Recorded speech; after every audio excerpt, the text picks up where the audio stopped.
Oi, sou a Carol Passos. E eu sou a Stephanie Ciola. E esse é o Pós Fácil, um podcast criado por duas amigas que gostam de falar sobre livros. Nós somos jornalistas, estudamos literatura e falamos aqui sobre livros com muito bom humor e zero pretensão. Vem com a gente!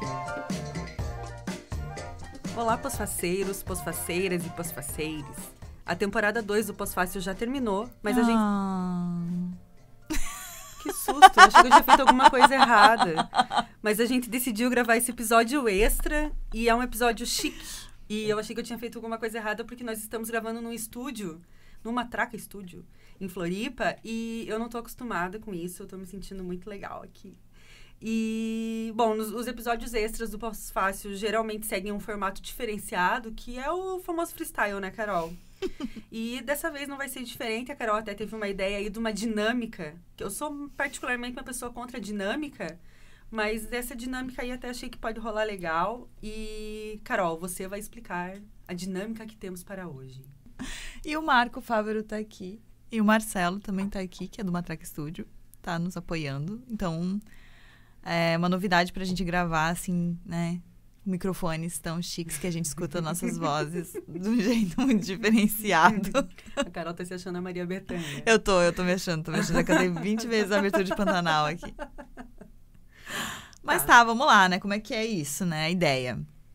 A gente trouxe 4 livros. Cada uma. E aí, a gente vai falar... Cada uma vai escolher o seu livro. E aí, a gente vai falar uma página do livro. E a outra vai ler um trecho daquela página. E a gente vai discutir sobre o que vier dessa leitura. Então, Minutos de sabedoria. É um minuto de sabedoria do Pós-Fácil. Tá bom? Tá bom? Vamos dar. Tá, vai.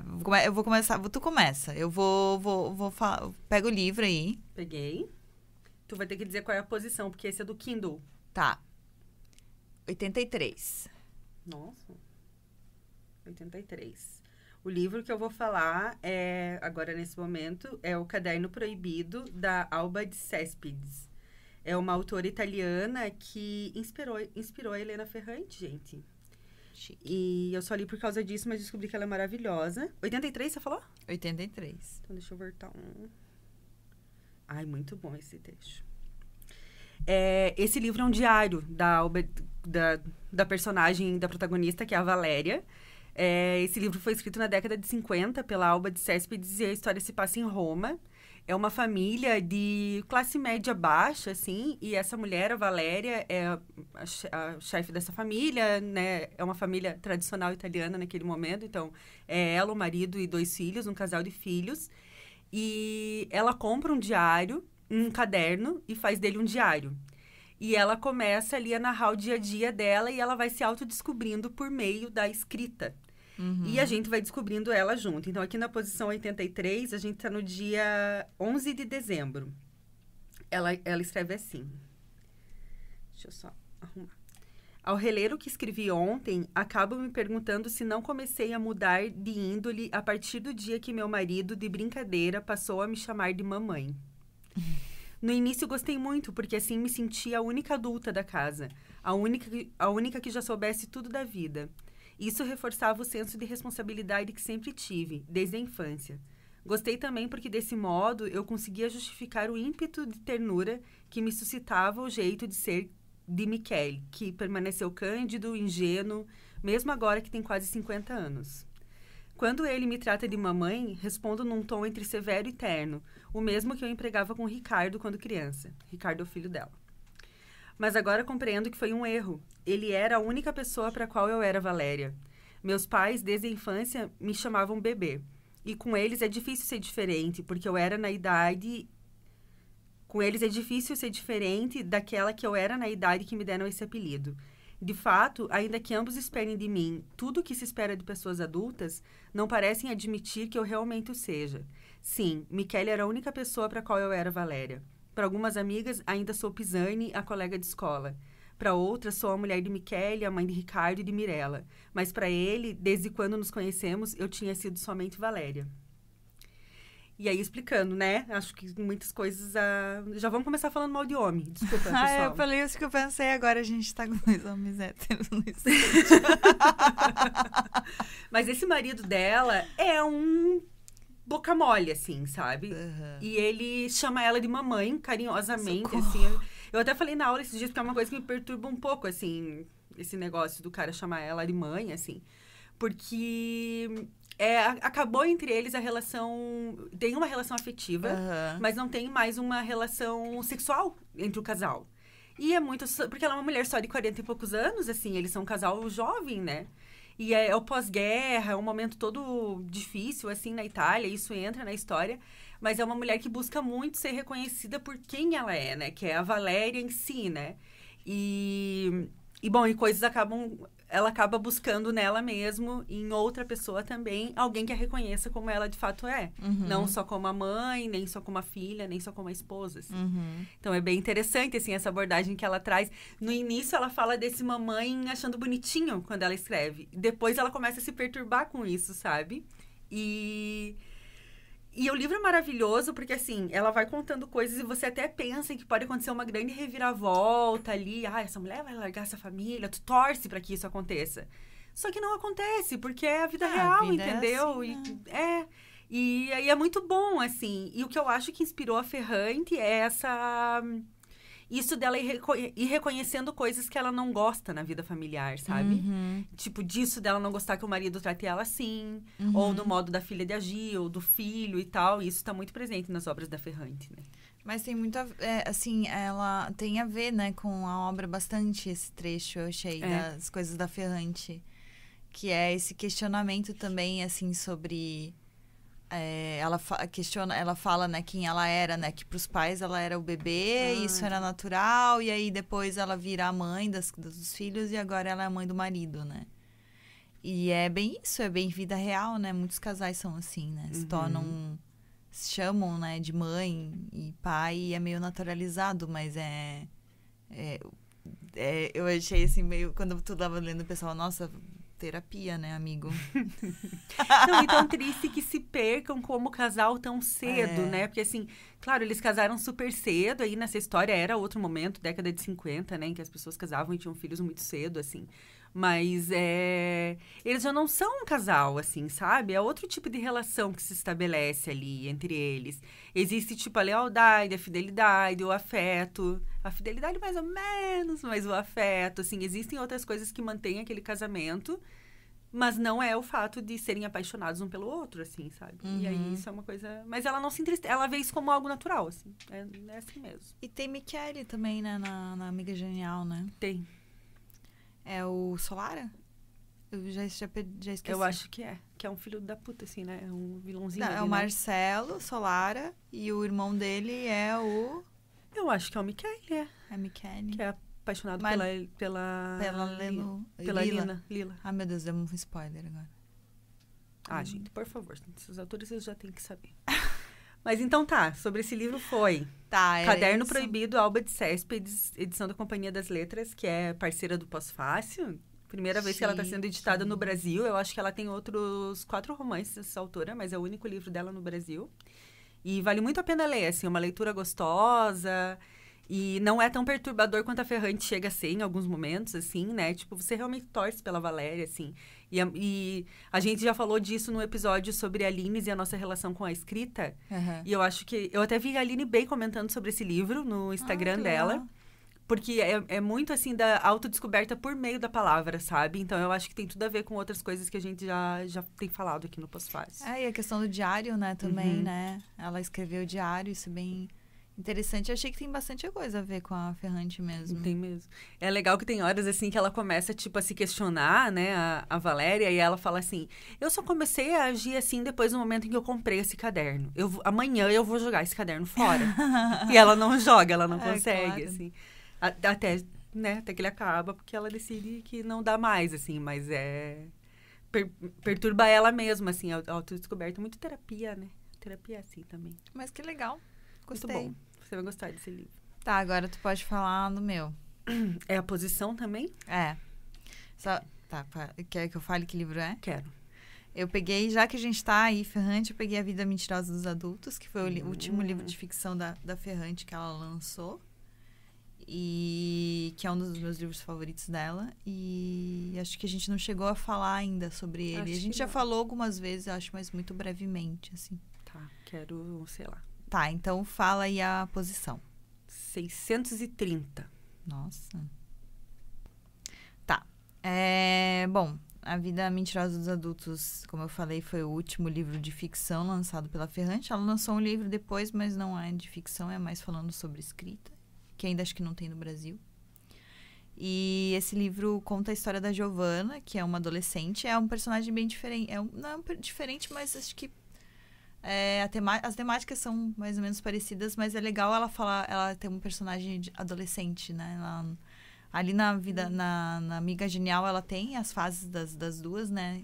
Na adolescência, mas todas as outras personagens dela são da vida adulta. E essa aqui, a Giovanna, ela é uma adolescente que ela vive com os pais e tal, ela adora o pai dela, e um dia ela ouve uma conversa dos pais, por acaso, e o pai tá falando, e ela escuta que o pai dela não acha ela bonita, assim. E ainda compara ela a uma tia, que é a tia Vitória, que é uma tia que é odiada, que ela sempre ouviu muito mal falar dessa. Ela não conhece essa tia. Giovana. E aí ela fica assim, meu Deus, o meu pai não me acha bonita e eu sou parecida com uma tia que todo mundo odeia. E aí, assim, dela entra num parafuso, assim, porque ela quer saber quem que é essa tia, quer conhecer essa tia, quer saber quem é e por que aquilo, mas ela não conta pros pais, né, que ela ouviu a conversa, mas ela entra em algumas piras, assim. Faz tempo que eu li esse livro e eu não sei exatamente o trecho que tá, mas aqui, pelo que eu tô entendendo, ela tá muito questionando sobre o pai dela, assim, né? Quem que é o pai dela e tal. Porque o pai, depois, o que acontece também é que os pais se separam e ela fica morando com a mãe, mas ela e a mãe não têm uma relação boa e a mãe entra em depressão e ela não aceita isso. E o pai vai morar com a amante e tal, e vira uma confusão. E essa menina, ela vira assim da estudante que faz tudo certinho pra pessoa mais porra louca que tem, assim, muito doida. Quem nunca? Mas o livro é bem legal, assim, ele fala bastante sobre essa questão da ruptura, né, da pessoa descobrir algo e tentar mudar a realidade, também muito dessa fase, assim, que a gente não sabe o que a gente é, quem que a gente é, a gente quer escolher quem a gente é. E é um livro muito bom. Eu acho que, pra mim, assim, depois da tetralogia do Uma Filha Perdida, é o melhor livro da Ferrante. Então tá, vou ler. Uhum. Ouvi um grito em dialeto, uma explosão de sons roucos. Mas que merda, está com pressa, já vou. Depois, passos resolutos, uma chave que girava 4 vezes na fechadura. A porta se abriu, surgiu uma mulher toda vestida de azul celeste, alta, uma grande massa de cabelos muito negros presa na nuca, magra como uma anchova salgada, apesar dos ombros largos e do peito grande. Segurava entre os dedos um cigarro aceso, tossiu, disse oscilando entre italiano e dialeto. O que foi? Está se sentindo mal? Precisa mijar? Não. Então por que tocou 2 vezes? Sou Giovana, tia. Olha, murmurei, é o trecho que ela conhece a tia. Que delicada, tia. Eu sei que você é Giovana, mas se você me chamar de tia mais uma vez, é melhor dar meia volta e cair fora. Assenti aterrorizada. Olhei por poucos segundos seu rosto sem maquiagem, depois para o chão. Vitória me pareceu de uma beleza tão insuportável que considerá-la feia se tornava uma necessidade. É muito massa. Que massa! E essa tia, cara, é uma doida essa tia aí. Não é normal essa tia dela aí. E aí, por isso que a gente descobre por que os pais, né, afastaram, né, da convivência da tia. E tem a ver também com a relação de separar pessoas que, por exemplo, o pai, a Vitória é irmã do pai dela, mas o pai estudou, ele é professor universitário, a mãe também, né? E a Vitória, não. A Vitória, ela foi criada num bairro também. Ela fala em dialeto italiano. Ela é toda grosseirona e tal. E ele se afasta quando ele começa a estudar, ele se afasta dela. Então, tem essa questão, sabe, do culto, né? Você ser intelectual e você excluir a sua família que não tem o mesmo nível intelectual que você. Como a Lenu faz, né? Amiga Genial. Como a Lenu faz, E aí, só que a Giovanna fica fascinada com essa crueza da tia, assim, sabe? Com essa falta de... é porque ela não tem filtro, né? Ela é uma pessoa sem filtro nenhum. E ela fica meio fascinada com aquilo e com aquele mundo dela, vai conhecer os primos também. Então, daí ela acaba descobrindo uma outra história por trás. E a tia meio acolhe ela, mas ao mesmo tempo também é uma relação meio esquisita, assim, sabe? Acho que guarda muito rancor, assim, do pai e acaba também, Essa às tia vezes... é irmã do pai dela? E às vezes acaba respingando na Giovanna. Ai, quero ler esse livro. Que legal, assim, nossa, foi bem na trecho que... Se reencontram. Se encontram, né? Que loucura, né? Elas se encontram pela primeira vez. Muito massa. Muito bom. Eu quero falar desse livro. Qual que é o próximo? Gabo e Mercedes, uma despedida do Rodrigo Garcia. Agora é a hora de chorar. Momento Gabo. Nem é um momento Gabo, porque o autor é o Rodrigo Garcia, que é filho do Gabo e da Mercedes, né? Tá. Diz a página aí. Página vai ser a 35. Nossa, bem no comecito. É um livro curto. 35.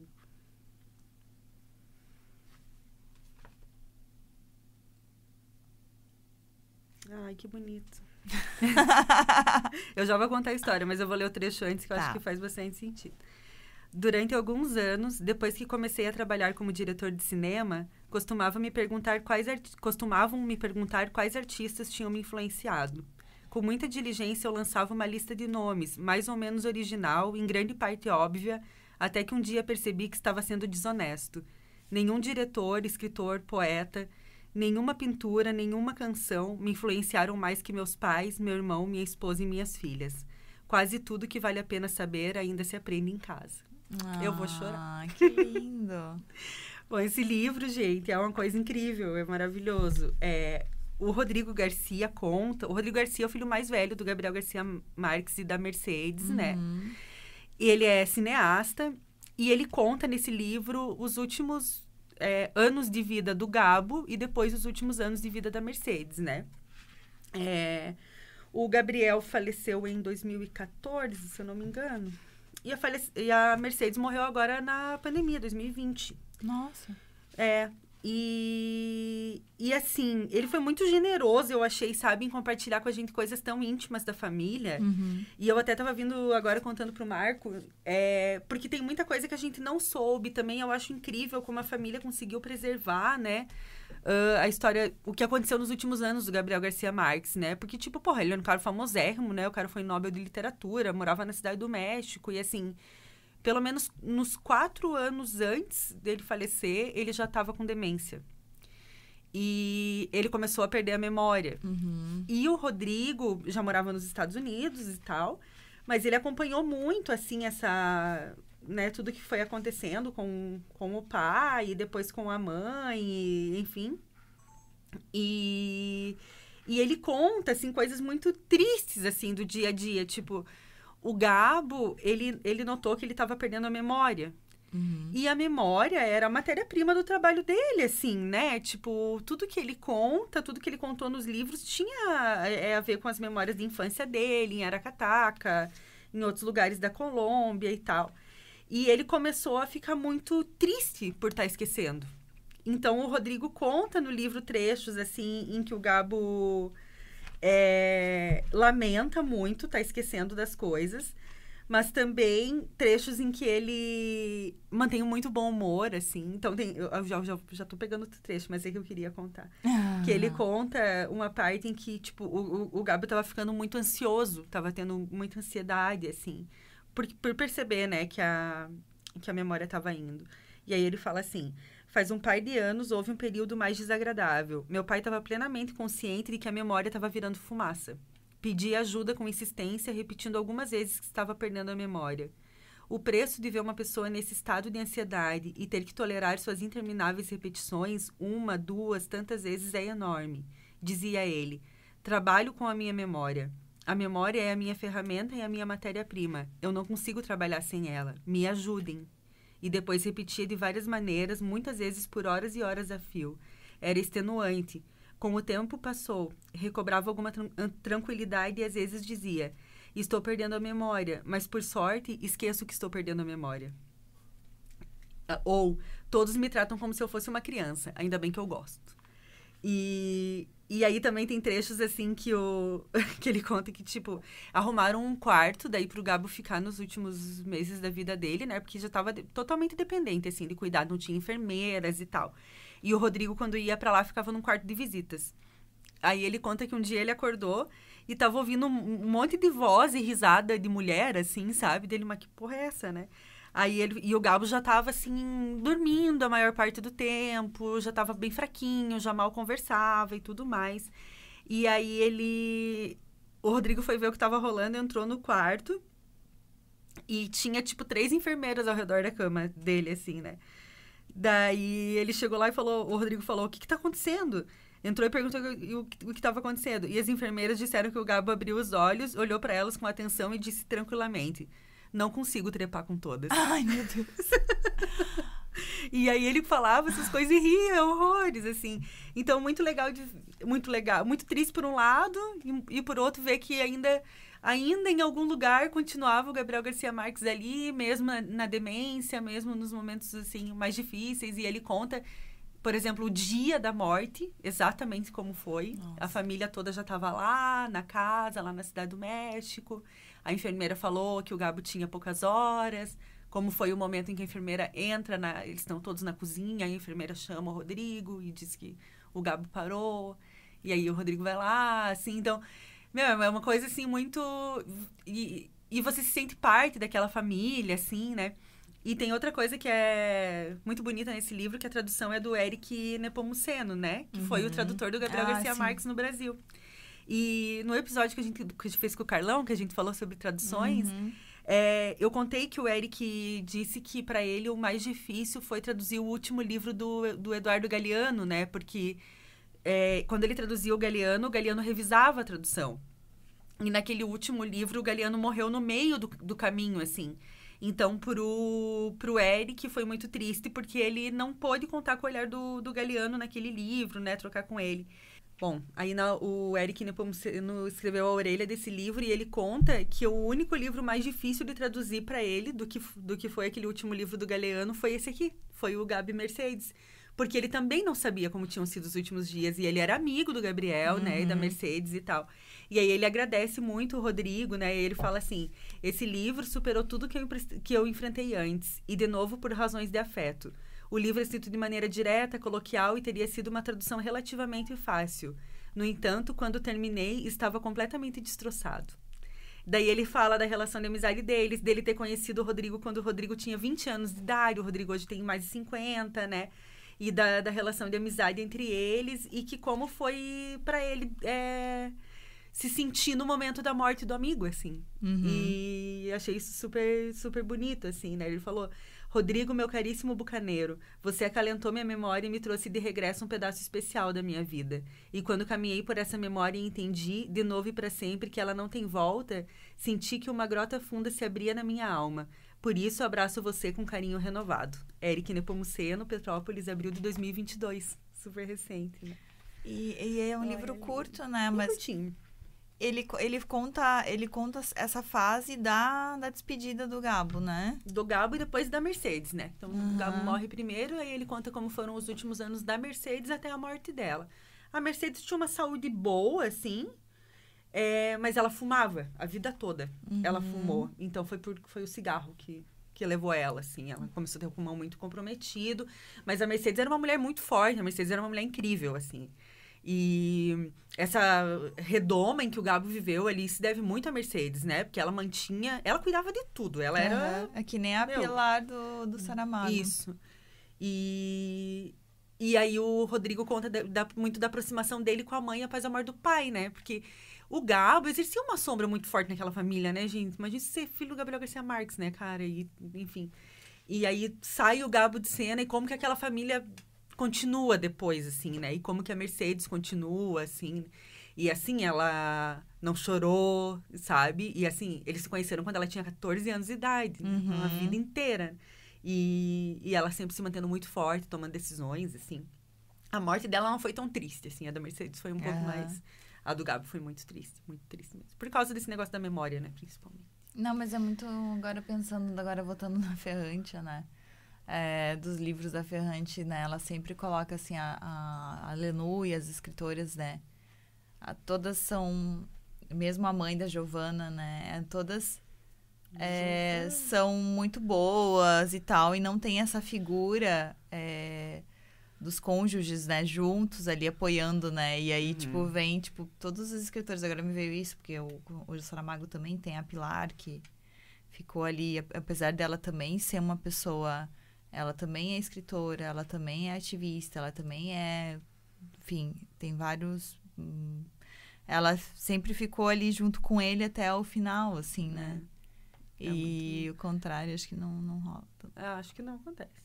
E fazer o que, tipo, a Mercedes fez, por exemplo, né? Tem uma coisa muito ruim, assim, né? Que entre os amigos mais próximos do Gabo, às vezes chamavam ela de Gaba, com o apelido de Gaba, e não como Mercedes. Ela ficava, puta. Também muito com o negócio da mamãe ali do outro livro, né? Porque a Mercedes era uma mulher que tinha uma personalidade muito própria, original, assim, foi essa mulher que evitou que a família passasse fome para o Gabriel Garcia Marques escrever 100 Anos de Solidão, porque durante o tempo em que ele escreveu o livro, eles não tinham dinheiro nenhum. Ela negociava aluguel, negociava comida, pedia dinheiro emprestado, fazia, assim... E a vida toda foi assim. Ela cuidou de tudo para que o Gabriel pudesse escrever, assim, sabe? E criou muito bem os filhos e teve uma vida própria, assim, também, né? Ela não teve uma carreira, mas ela... O Gabriel Garcia Marques nunca teria sido um Nobel de Literatura se essa mulher não existisse, assim, né? Ela não pode ser apagada, assim. Então, eu também gostei disso, do Rodrigo ter feito Gabo e Mercedes uma despedida, e não só a despedida do Gabo, assim, porque não dá pra negar a importância dela, né, na história, assim. No caso do Saramago, a Pilar, eles se conheceram quando ele já era bem mais velho, né? Eles têm uma diferença bem grande de idade. Mas a questão da memória do Saramago, de quem ele foi, quem lutou para construir um legado de memória foi a Pilar. Porque, como lá em Portugal, por exemplo, ele não era um autor festejado, assim, né? Mas ela que lutou para que ele tivesse, né? Hoje tem a Fundação Saramago e tal. Mas foi ela que foi atrás disso, assim, porque senão ele ia ser esquecido e ela não pra ela, assim, só que é bem parecida com a Mercedes também, porque ela também, nos últimos, ela não é uma pessoa, assim, que sempre muito forte também, não né, sempre, tipo, falava dele, o José, enfim, já tá, sei lá, ele já tava muito mal e tal, e escrevendo ainda livro, e ela também não se deixava abalar, assim, muito, mas bem interessante, assim, parecidas as duas, né? Só uma coisa, só pra não esquecer, ele conta, assim, gente, até, tipo, o processo da cremação do Gabo, assim, eu sei como é que foi isso, assim, sério? muito detalhadamente. E aí a decisão da família de que as cinzas fossem levadas para Colômbia, para Cartagena, né? E aí a decisão da Mercedes de que aquele prédio, aquele casarão histórico fosse revitalizado para receber as cinzas do Gabriel Garcia Marques e o momento em que as cinzas foram levadas para lá, o evento que teve e tal. E eu fui lá, eu fui nesse lugar. Hoje esse prédio pertence à Universidade de Cartagena. E tem aí um busto do Gabo bem no centro, assim, naquele pátio interno. E o Rodrigo também fala o quanto aquele busto foi bem feito, porque é como ver o Gabriel Garcia Marques ali, assim. E eu fui lá, eu chorei muito, assim, porque o prédio é todo pintado de branco e amarelo. E tem várias árvores nesse pátio interno. E tem borboletas amarelas penduradas, assim. E aí um chão de vidro. Sobre a água, assim, e leva daí para esse busto onde estão as cinzas do Gabriel Garcia Marques. Eu fui para lá 2 anos depois da morte dele, assim, foi bem emocionante. E ele conta como é que foi esse processo também. Agora, depois dessa conversa aí, vou mudar de livro. Olha lá, começou a roubar, ela sempre fez isso, Marco. Ela rouba. É que agora eu pensei que seria mais bonito falar do livro das cartas do Saramago com com o Jorge Amado. Que acho que Ah, daí a claro. gente já engata, assim, numa sequência bonita. Assim, porque o outro livro que eu ia falar não tem nada a ver com essa história que a gente tá falando. Tá. O que eu posso Só falar? pra dizer que o Marco que a gente tá falando é o Marco Fávero, né? Que é fotógrafo, fotojornalista, Tá aí. faz vídeos, Em Floripa. animações. O que vier. O que se pedir, ele faz. Oh, mais ou menos. Talvez Carol. não com muita boa vontade. Isso é verdade. Ai, gente, eu esqueci o nome do livro. É, Carol, assim, o improviso, gente, ele é uma coisa. Ai, depois eu que edito Foi mesmo. roubar e isso roubou aqui. errado ainda. É foda, é foda. Eu que edito depois isso aí mesmo. Eu que sofro, eu que luto. Ah, eu acho que... Ó, Qual página? Com o Mar por Meio. É esse o livro. Já achei, seus chatos. Posso falar a página? Pode, vai. 124. É página ou posição? Agora eu falei a página. Dá pra ser a página ou tem que ser a posição? Não, pode ser 124? É. Página. Tá. Pra quem não sabe, esse livro se chama Com o Mar por Meio. É um livro de cartas que o Saramago e o Jorge Amado trocavam. Eles foram muito amigos. Eles se conheceram... Eles já se admiravam antes de se conhecer. E depois que eles se conheceram, criaram um laço bem forte. E até a Pilar e a Zélia também ficaram muito amigas. E eles se mandavam cartas, mas não eram... Às vezes eram fax, eles não eram cartas. O Jorge Amado estava morando em Paris, se não me engano, e o Saramago já morava na Espanha.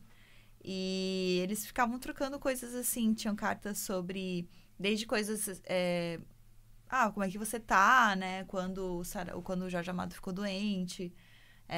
Eles trocaram mensagens, assim, para saber como que um tava, até assim, vou viajar para não sei onde, né, que tu vai estar, eu vou estar no tal congresso, tu vai estar lá, então vamos se encontrar. E até mesmo, assim, coisas sobre a situação política do Brasil.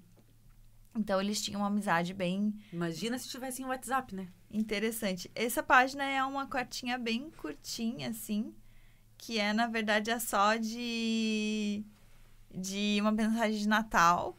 Era um fax também que ele mandou, né? O Saramago mandou pro Jorgão? A Pilar, é sempre a Pilar que escrevia. Hum. Aí ela mandava, e às vezes o Saramago às vezes mandava alguma coisa assim, mas às vezes eles mandavam assim, tipo uns livros um pro outro, e aí ele mandava assim uma resenha do que ele achou daquele livro. Ai, que massa. É um livro bem legal, assim. Eu não fiquei, eu esperava um pouco mais, assim, porque eu esperava que a seleção de cartas fosse um pouco mais íntimas, assim, né? Tipo, que nem assim, esse trecho que eu vou ler, assim, é bem simples.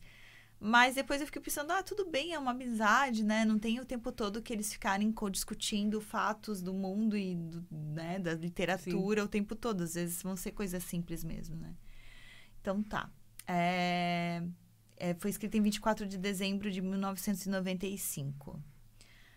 Querida Zélia, querido Jorge, para essa maravilhosa família, 1000 votos de felicidade, de saúde, de sorte, com um abraço fraterno e solidário do Saramago, a Pilar e o José. Faltou-nos um presente de Natal. O livro de Zélia ainda não chegou. Pilar e José. E é isso. Aí tem umas cartinhas assim, sabe? Daí tem outras que, quando chega, né, por exemplo, finalmente o romance... O próximo é assim... Finalmente chegou o romance da Zélia. Apareceu aqui com a embalagem um tanto esfarrapada, como se alguém dos Correios tivesse querido saber que namorada era essa que vinha dentro. Pilar e José agradecem e vão ler a vez. O que tiverem para dizer é ilegível. De viva voz, porque aqui está outra notícia sabida hoje. Viajarão ao Brasil para José receber o prêmio Camões, que lhe será entregue no dia 30 deste mês pelo presidente Fernando Henrique Cardoso. Indo ao Brasil, desembarcarão finalmente. Está por saber o dia. Na Bahia. Para o abraço prometido de tantas vezes adiado, todo carinho, José. Ai, que legal, né? Esse foi em 96 que ele escreveu. É bem bonitinho, né? Porque é uma amizadezinha. Uma amizadezinha. José Saramago e Jorge Amado. Dos dois casais, assim, muito queridos e legais, assim, né? E ele tinha uma admiração, porque, né, os dois têm uma veia comunista bem forte, né? Os dois já se identificavam. O Saramago admirava muito a obra do Jorge Amado. Eles até, muitas vezes, discutiam, assim, como que nos países onde eles estão, as obras, né, um e do outro não eram tão reconhecidas, né, mas eles sempre discutiam, assim, coisas da política também brasileira, né, um olhar dos dois. É um livro bem legal, assim, bem tranquilo de ler também, bem simples, mas era isso. Muito bom, eu gostei. O outro que eu tenho aqui é um calhamação. Tá, que eu li. Qual que é? A Cor Púrpura, da Alice Walker. Nossa, agora sim. Acabei agora tem a ver com outro livro que eu ia ler agora. Olha, ó. Temos muitas relações. Pode dizer a página. Tem a página... 1 milhão, pode escolher. Qual que é o máximo de Deixa página? eu ver quantas tem. 332. Tá. Então, vai ser 225. 225. Eu fico torcendo que seja um trecho que eu já sublinhei. Não é. Tá, então esse aqui eu tenho que falar um pouquinho da história, né? Pra dar pra entender. A Cor Púrpura é um romance da Alice Walker, né? Ele não sei se eu posso chamar de romance epistolar, mas basicamente porque a personagem principal, a Sally, no início do livro, ela escreve cartas pra Deus. E é um período pós-término da escravidão nos Estados Unidos. Mas as pessoas negras não são totalmente livres, né? Porque, claro que de um modo muito diferente do que aconteceu no Brasil, mas tinham pouco acesso à terra e também tinham que trabalhar muito para viver. Mas esse livro é muito massa. Cara, eu só fui ler esse livro em 2022, eu fiquei muito arrependida porque eu tinha que ter lido ele antes, né? Ele ganhou o Pulitzer de Literatura em 83. E ele inspirou o filme do Spielberg, né? Que foi lançado em 85. E eu não tinha visto o filme também. E ele é ótimo porque conta a história dessa família, então, no período pós-escravidão. Essa família ainda vivendo muito da terra, do contato com a terra. Mas a Sally tem uma irmã que vai para a África. Então, tem o contato com as origens, né, afrodescendentes daquela família. E tem uma puta reviravolta nesse livro, porque a Sally, o pai delas, né, que na real era o padrasto, obriga ela a se casar com um homem negro que tem terras, que era um homem que, assim, no início maltratava bastante ela. Mas tem uma personagem que aparece nesse livro, que é uma outra mulher, que é uma mulher por quem esse homem é apaixonado mesmo, assim. E essa mulher e a Sally começam a ter uma relação entre elas, assim, né? Que fica meio ambígua, depois não fica, e enfim. O fato é que essa mulher, ela ajuda a Sally a se emancipar, assim, né, como mulher. E esse trecho aqui da página 225 é uma carta que a irmã, a Nate, que tá lá na África, escreve pra Sally. A Sally não sabe que a irmã tá na África. Não sabe nada dessa irmã, porque o filho da puta do cara lá que ela casou esconde as cartas dela. Então, só depois de muito tempo é que ela encontra e tem notícias dessa irmã. E é muito triste, porque a Sally passa todo esse tempo sem notícias da família, mas a irmã continua escrevendo pra ela. Enquanto a Sally escreve pra Deus, porque ela acha que ela não tem mais ninguém, a Nate continua escrevendo pra Sally. Então, esse trecho, ela diz que... Deixa eu ver o contexto, tá? Bom, a Nate tá lá na África e ela foi pra lá com uma família de missionários. Um casal de missionários que tinha filhos e tal. E a Nate foi junto, e na África ela meio que trabalha como professora e tudo mais. E a mulher desse casal morre, a Corinne. E o Samuel dá as roupas da Corinne pra Nate, e, né, começa a rolar uma coisa assim de não entenderem muito bem o que tá acontecendo na relação entre eles, né, entre o Samuel e a Nate. E aí ela fala assim, ela escreve na carta pra Sally, né? Você tem certeza que a irmã Corinne gostaria disso? Eu perguntei pro Samuel. Sim, irmã Nate, ele falou. Tente não usar os medos da Corinne contra ela.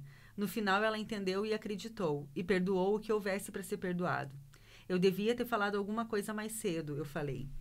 Ele me pediu para falar sobre você e as palavras escorreram como água. Eu estava morrendo de vontade de falar com alguém sobre nós. Eu contei para ele sobre as cartas que escrevo para você todo Natal e Páscoa e quanto teria significado para nós se ele tivesse procurado você depois que eu fui embora. Ele sente muito ter hesitado em se envolver. Se ao menos eu tivesse compreendido, então o que eu sei agora, ele falou. Mas como poderia? Existem tantas coisas que nós não compreendemos e tanta infelicidade acontece por causa disso. Amor e Feliz Natal para você, sua irmã Neide. E é bem triste, né? Porque ela escreve sem esperar resposta. No início, ela escreve, tipo, todo mês. Depois, ela pode escrever só no Natal e na Páscoa, assim. E aí, tem uma coisa interessante nesse... Porra, esse livro é maravilhoso. Mas a Neide, ela estudou. Ela pôde frequentar a escola. Então, até, né, no jeito que eu li, tu percebe que ela sabe escrever. É uma pessoa que sabe escrever. A Sally, não. A Sally não sabia escrever. Ela aprendeu depois... já de adulta e aprendeu muito pouco. Então, quando ela escreve, é muito parecido com a oralidade, assim, né? É bem bonito, assim, também o jeito que ela escreve. No trecho seguinte, ela escreve uma carta pra Neide em que ela escreve assim: o Deus para quem eu rezo e para quem eu escrevo é homem, e age igualzinho a outro homem que eu conheço, trapaceiro, esquecido e ordinário. Ele falou, Dona Célia, é melhor você falar baixo. Deus pode escutar você. Deixa ele escutar, eu falei. Se ele alguma vez escutasse uma pobre mulher negra, o mundo seria um lugar diferente, eu posso garantir. Então, tu percebe que, assim, apesar dela ser uma mulher que não teve estudo e pouco contato com outras pessoas e outras culturas, ela tem um senso crítico muito forte, a Sally. Principalmente por causa da chegada dessa outra mulher ali, que é a Shuggy Avery. Que é uma cantora, que é uma mulher transgressora e tudo mais, né? E... assim, o livro é maravilhoso, assim, é encantador. Eu fiquei um pouco frustrada com o filme, porque o filme é mais pudico, né? Tu já viu? Não, eu vi, mas muitos anos. Ele é bom, né? Ele é o Spielberg, né? Ele é um filme bom, mas ele é mais conservador. O livro, não. O livro chega lá e pega, assim, né? Mostra tudo, assim. Então, eu recomendaria muito que as pessoas lessem o livro, assim, porque tem... é a emancipação feminina, a gente tá falando de um período pós-escravidão, num relacionamento homoafetivo entre mulheres, sabe? Então, é tudo muito novo e intenso e também da autodescoberta, assim, da série. Ela é uma personagem... No filme, acho que é a Whoopi Goldberg que faz ela, né? E é ótima também, né? Mas eu recomendo muito que leiam o livro e eu fico triste que eu só li agora. Eu devia ter lido muito tempo antes. É isto, Carol. Agora o seu. Tá. O meu eu vou falar Luxúria, que é da Raven Leilani, eu acho que Leilani, não sei como é que fala. Mas é um livro que foi escrito em 2021, contemporâneo. É uma autora negra também. Ah, é? É. E é um livro bem interessante, que é uma história de uma jovem que ela tem um relacionamento com um cara bem mais velho, que é da classe média alta, casado, né, e tal, mas é meio um romance aberto, assim, que o cara vive, mas ela tem algumas questões, assim, de recorte de raça, assim, de questionamentos que ela faz, assim, com relação à maneira como o cara trata ela. E... enfim, assim, foi um livro bem... Nossa, foi até... ganhou... Foi citado por jornais e tal, como o melhor livro de 2021 e tal. E é um livro muito bom mesmo. E que é engraçado, quem indicou esse livro foi a Karine Wenzel, que tava lendo, daí eu fui atrás ler, e daí quando eu vi a capa, assim, falei, nossa, que livro é esse e tal. Parece, né, a capa não é muito boa, né? É, mas é um livro bem bom. Tá, bom, diz aí a posição. 99. É posição, né? É.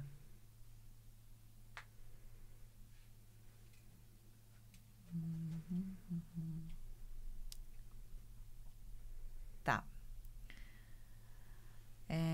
Deixa eu ver aqui. É que eles ficam se conversando pela internet, sabe? Eles ficam se conversando, ela e o cara ficam se conversando pela internet. Chat do UOL. Enfim, assim, o cara é muito esquisito, assim, o cara tem alguns problemas, assim, mas enfim. Tá. Ela fala assim, eu vou pegar aqui o trechinho. Tudo que é difícil de articular quando se está perto de um homem. Aquela coisa doce e animalesca escondida sob o perfume. A impressão momentânea de que ele não tem branco no olho. A loucura profunda e adrenal do homem. O autocontrole tão tênue. Eu sinto em mim e dentro de mim como se estivesse sendo possuída. Quando conversávamos pela internet, ambos fazíamos algum esforço para preencher as lacunas. E a preenchíamos de maneira otimista, com aquele tipo de desejo que ilumina o distorce. Compartilhávamos jantares imaginários elaborados e falávamos sobre as consultas médicas que tínhamos medo de marcar. Agora não há mais lacunas, e quando ele passa protetor solar nas minhas costas, é ao mesmo tempo pouca coisa e coisa demais. Tudo bem? Ele pergunta, o hálito quente na minha nuca. Aham, eu digo, tentando não transformar esse contato em algo maior do que já é.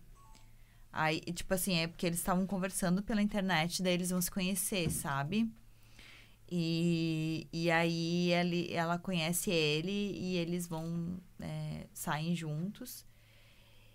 E o cara meio assim, tipo, tem aquela questão assim, quando tem um afastamento, quando eles estão pela internet, daí o cara é uma pessoa e quando eles estão juntos é outra pessoa. Só que ela reflete sobre tudo, assim. Sobre ela fica analisando, assim, como que ele é, como que ele não é.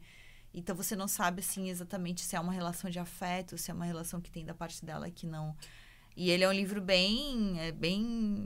fala bastante sobre sexualidade também. E eu tava vendo aqui uma entrevista. Essa autora, ela tem só 31 anos, ela é bem jovem também. E eu tava lendo aqui que ela escreveu recorrendo à experiência dela com 20 anos, né? Quando ela ainda estava se entendendo, porque tu começa assim, a perceber algumas coisas sobre a forma como que ela se vê, que você percebe assim, que ela é muito jovem, que ela não tinha refletido sobre aquilo, sabe? Uhum. E então é bem... tipo, ela é toda fora, assim, tipo, por exemplo, ela trabalha num escritório, ela transa com todo mundo no escritório, ela já foi demitida por causa disso. Ela usa muito a sexualidade dela pra ter esse lugar e, ao mesmo tempo, ela se questiona muito sobre isso, assim, né? É como se ela não se valorizasse por outra coisa, mas só pela sexualidade, né? E aí, quando ela conhece esse cara que é mais velho, que é casado, que coloca ela num relacionamento aberto, ela começa a se questionar sobre várias coisas. E tem a postura dele, assim, ela começa a se questionar como mulher negra também naquela relação, sabe? Uhum. Então, é um livro bem interessante, ele é bem bom de ler, assim. E eu fui lendo... ele me lembrou um pouco um livro da... Ai, gente, eu vou ter que pesquisar aqui. Da autora do Pessoas Normais. Que até vai ter agora uma série sobre esse livro. Deixa eu só pesquisar aqui. O nome da autora. A Sally Rooney. Ela escreveu um livro... que também tem uma jovem que ela se envolve com um cara casado também. E aí ela também começa a questionar algumas coisas. Só que ao contrário da personagem desse livro aqui, do Luxúria, essa outra... Conversa entre Amigas, o livro. Essa outra personagem da Sally Rooney, ela é bem... Ela é sexualmente... Ela não é livre, sabe? Uhum. Ela tem várias questões. Primeiro porque ela só tinha relacionamentos com mulheres. Aí depois ela fica com esse cara que não é bem uma paixão, assim. Tem umas coisas muito... Ai, como é que fala, assim? Mas, tipo, por exemplo, assim, parece que ela se encanta pela figura de um homem que olha pra ela, sabe? Enxerga ela. Só que não é um cara bem todo problemático. Todo mundo problemático nesses livros. Todo mundo muito problemático. Mas é um livro bem bom. Esse Luxúria e esse também. A Conversa Entre Amigas é também muito bom, esse livro também. Indico os dois. Muito bem. Era isso, eu acho, né? Tem mais um de cada, né? Ou são... Eu falei 3. 3? É. Ah, então tá. Então vamos lá. Mais um. Ô, Marco, diz uma página aí. Marco, participa aí. O nossa audiência, o participante da audiência vai falar uma página. Esse tem só 57 páginas. 13. Confirma. Claro, eu abri bem na 13, né? E o livro é O Manifesto Comunista de Marx e Engels. Chegou o momento de falar bem de homem. Tem até um trecho grifado aqui na página 13. Olha que maravilha. Para além de todo o resto, embora 1815 tenha imposto um silêncio à Revolução Francesa, suas conquistas sociais e jurídicas foram essencialmente mantidas. Os estados feudais não foram restituídos aos antigos lords. O impacto libertador da Revolução subsistiu na memória do povo, e não apenas da França. A máxima de Rousseau não foi esquecida. Estareis perdidos se esqueceres que os frutos são de todos e que a terra não pertence a ninguém. Esse é o trecho da página 13. Os frutos são de todos e a terra não pertence a ninguém. Não chore, Marco. Marco tá chorando. Gente, vocês já leram o Manifesto Comunista? Não, nunca li o Manifesto Comunista. O Manifesto Comunista é maravilhoso. Óbvio. Mas, assim, tirando os aspectos óbvios, assim, né? O Marx e o Engels foram contratados para escrever o Manifesto Comunista, que deveria ser um guia para ser usado na Alemanha e na Inglaterra, né? Pelos operários, né? Enfim, pelos operários, principalmente, naquele momento. Só que o que eu não sabia... Eu comprei essa edição, acho que é da Boitempo. Que tem o Manifesto Comunista e as teses de Abril. É muito massa, né? E tem uma breve contextualização, tem uma nota da edição brasileira, tem uma introdução, e aí fala, enfim, de como é que foi, né? O processo de escrita do manifesto do Partido Comunista e tudo mais. A edição alemã é de 1890, né? Mas o que eu não sabia é que tem um enorme senso de humor. Eles são divertidíssimos. O manifesto é muito bom de ler. É cômico. Eu achava que era a esquerda festiva, né, que chama. A esquerda, né? Coitados. Mas, assim, eu achava que era uma coisa muito panfletária e raivosa. Eu tinha essa percepção, assim, que devia ser uma coisa, tipo... que com razão... esse trecho que eu li é da introdução, tá? Que é escrita por Tariq Ali. Eu achava que o manifesto em si era uma coisa muito dura, muito rígida, muito um guia de como as pessoas deveriam agir, de como o proletariado deveria agir, né? E não, ele tem essa função e tudo mais, mas ele tem um certo senso de humor, assim, eu achei bem interessante, né?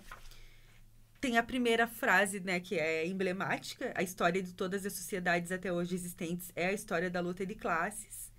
Tem várias notas de rodapé nessa edição, então, que explicam cada ponto, assim, né? E eles falam muito da burguesia, né? De que no Estado moderno todos os esforços foram feitos para favorecer a classe burguesa. Então, eles recorrem muito à Revolução Francesa. Tinha uma coisa que eu já tinha ouvido crítica, sem nunca ter lido o manifesto, que era o fato do Manifesto Comunista não tratar de questão de gênero. Uhum. E que eu até meio que entendia, porque como era um material voltado aos operários das fábricas, e a maioria era homem, quase não tinha mulher naquele momento trabalhando em fábrica na Inglaterra e na Alemanha, e também tinham pouquíssimas pessoas negras fazendo essas tarefas, eu entendia que era por isso que se criticava que o manifesto não tratasse muito de gênero e de raça. Mas trata, não tanto, mas trata, né? Tem uma parte aqui que eu até anotei, gênero, que ele fala: quanto menos habilidade e força o trabalho manual exige, isso é, quanto mais a indústria moderna progride, tanto mais o trabalho dos homens é suplantado pelo de mulheres e de crianças. As diferenças de idade e de sexo não têm mais importância para a classe operária. Não há senão instrumentos de trabalho, cujo preço varia segundo a idade e o sexo. Então, o que eles fazem muito é trazer isso, de mostrar que as pessoas pobres na sociedade moderna, né, na sociedade industrial, são só força de trabalho, não tem outro objetivo. E aí, claro, né, que incita as pessoas à reflexão e à revolução, né, o que é maravilhoso. E também traz coisas, assim, de desmistificar algumas coisas sobre o comunismo. Uhum. De achar, todo mundo acha que o comunismo quer que, tipo, todo mundo abra mão de suas terras. Uhum. Esse papo ridículo de comunista não pode ter iPhone.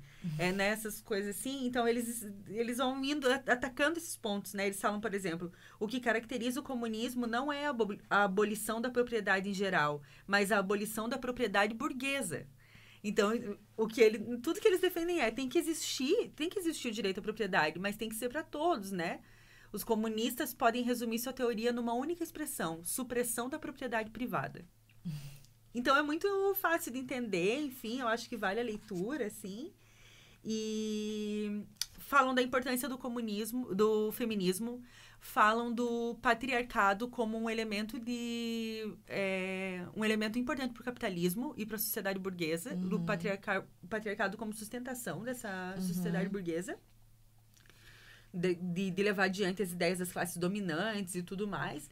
Então, é muito, muito interessante, sim. Gostei muito. Lembrei também do filme O Jovem Karl Marx, que é legal e é um bom filme, assim, de ver. E nesse momento em que essas ideias estão sendo construídas, e também mostra muita participação feminina nisso, né? Tipo, de quanto também as mulheres influenciaram nessas ideias deles. E é isso. Adoro Marx e Engels para sempre em nossos corações. Ai, ai. Todo mundo sabe que o Marx era um Apple Boy. Apple Boy. É da Apple. Ai, Jesus. Eu quis fazer uma piada porque tu falou que pode ter o iPhone. Pode ter. A gente consegue ter no Brasil de hoje, que o arroz tá... Eu fui no mercado hoje. R$19,90 o café. Eu tô muito indignada. Não, o café tá assim, ó. Eu já cheguei a pagar R$25. Meu Deus, Karl Marx enlouqueceria com o Brasil de Bolsonaro. Mas enfim. Tá, então eu vou falar sobre... É o último. Eu vou falar sobre o livro do Dr. Drauzio Varela. O Exercício da Incerteza, o livro que ele lançou, é uma... Dr. Áuzio. Autobiografia que fala sobre a história dele, mas também a partir da história dele, ele conta um pouco a história da saúde pública no Brasil. Ele é um homem muito maravilhoso, assim, mas tem umas ideias dele que eu fiquei meio, assim, chocada um pouco. Ah, é? É, assim, não por nada, assim, né? Ele é um cara legal, ele é um cara bem racional, assim, com relação... Nossa, tipo, o que ele pensa, assim, sobre a saúde pública é realmente o que deveria existir, assim, né? Saúde para todos, prevenção, né? Ele conta como que ele foi parar, por exemplo, quando ele se formou, que todos os médicos iam para os consultórios particulares e ele quis trabalhar na saúde pública, né? Ele achou que aquilo ali era o que ele tinha que fazer. E, nossa, trabalhou em hospitais. E ele fala muito, assim, sobre a escalada dos jovens que faziam, às vezes, a residência em hospitais públicos para escalar, para ter para trabalhar em hospitais particulares ou clínicas. E os tipos de tratamento que eles faziam na saúde pública, que era uma coisa, assim, tipo, como se tu estivesse numa guerra, né? Se você assistir aquela série Sob Pressão, assim, tem uma ideia, assim, do que é trabalhar. Só que ele era um cara, assim, que... Ele sempre pensou, assim, que o exercício da medicina tinha que ser para quem não tinha acesso. Ele queria trabalhar, assim, nos municípios pequenos. Ele queria trabalhar com...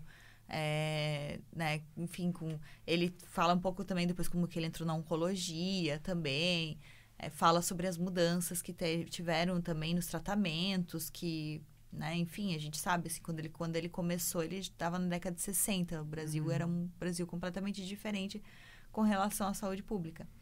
E aí ele vai narrando isso e tal, mas ele tem umas questões, assim, por exemplo... Na verdade, ele questiona a polarização da política, né? Assim, o quanto isso impacta também na prática. E acho que ele tem razão, assim, mas tem umas coisas que eu fiquei surpresa, na real, sabe? Do posicionamento dele. Mas, ao mesmo tempo, também achei corajoso. Ele... Eita, Marco! Tava demorando. Vai lá, Marco, velho! Fala mal do doutor Drauzio. Que susto! Nossa, levei um susto. É que a gente... Tu não sabe, assim, que fez... Bum, parece um gongo. Mas eu demorei pra atrapalhar. Não atrapalhou. Do jogo. Tá, então agora que tu já interagiu, fala aí uma página desse livro. 51. Nossa, Marco, ele tá lembrando de outra noite, né?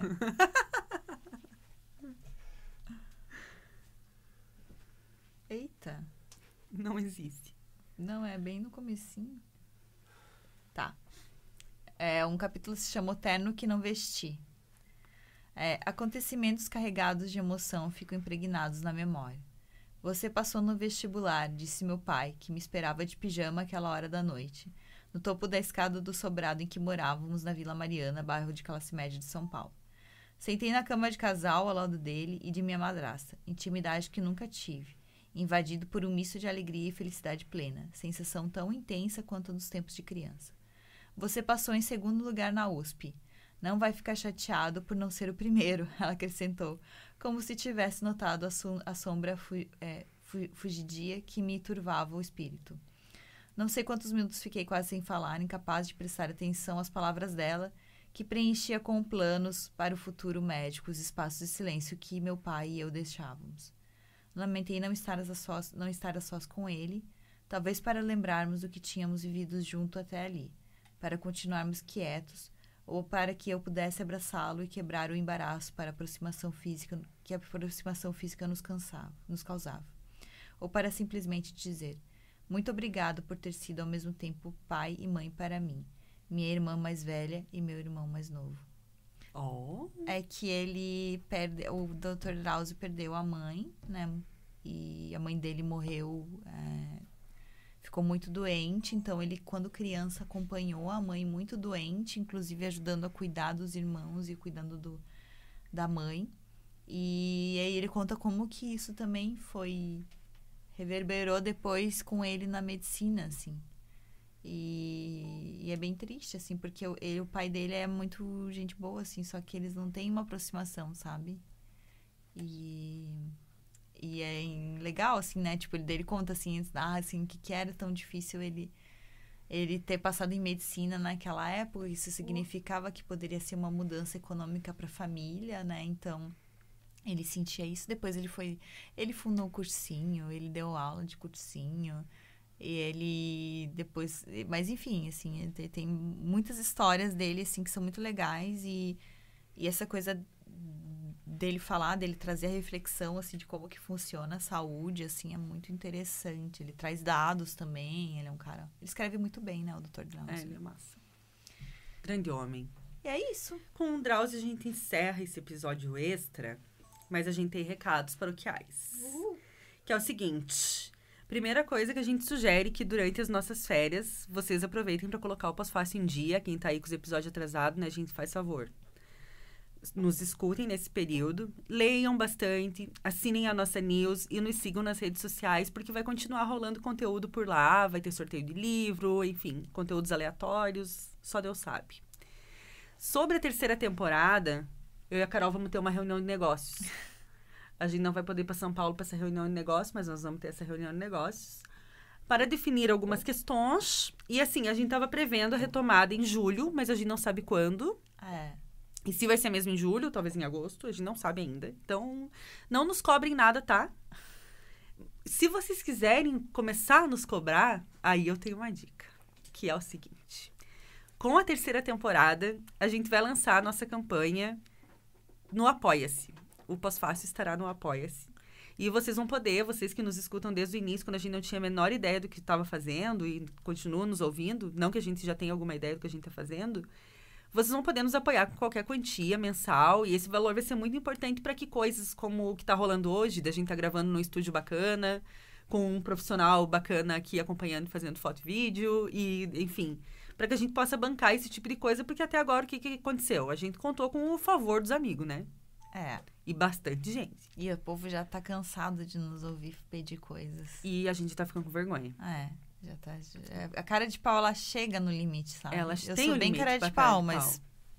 2 temporadas foi o limite da nossa cara de pau, gente. Então, tá começando a ficar chato. Então, assim, até lembrar de agradecer a Ângela Prestes, que fez a identidade visual do Pós-Fácil, voluntariamente pra nós, jornalista e designer, pessoa maravilhosa.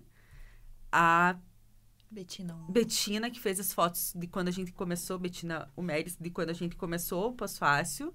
E pro bebê que está na barriga da Betina nesse momento. Grande beijo. Vem, neném.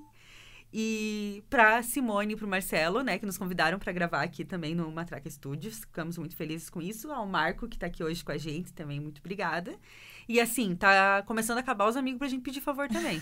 Não tá fácil. Mas olha como a gente tem amigo talentoso, né? Isso aí é uma benção, Oxe, né? meu Deus. Meu Deus. É muito bom, muito bom. Estamos bem num círculo muito bom de amigos.